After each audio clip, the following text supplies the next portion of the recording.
Today being the 31st of December, the last day of 2020,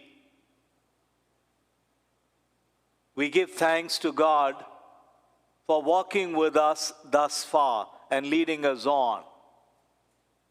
And so, as we complete this year, our attitude and sentiments are thanks for all that has been, and yes to all that will be. One of the things that I give thanks to God in these days of Christmas season is the fact of His incarnation.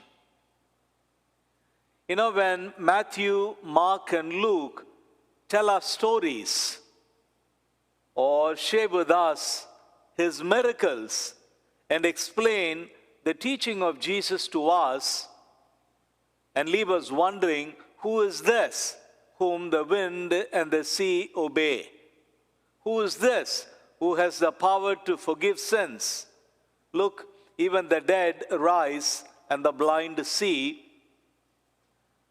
John leaves no doubt in our mind. In fact, his teaching is straightforward.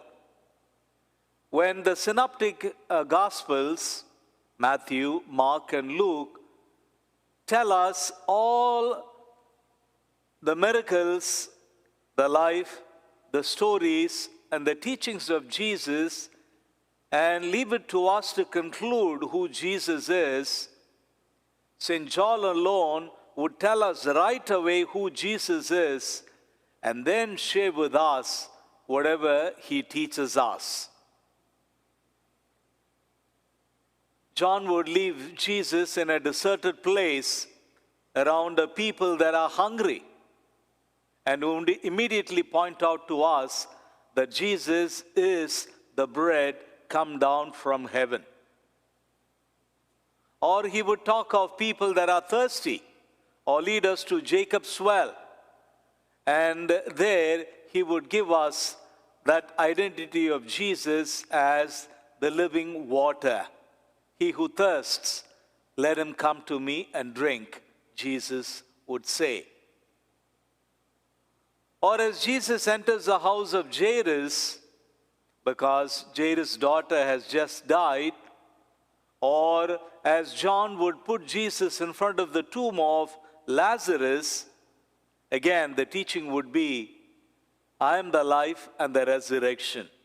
He who believes in me, even though he die, yet shall he live.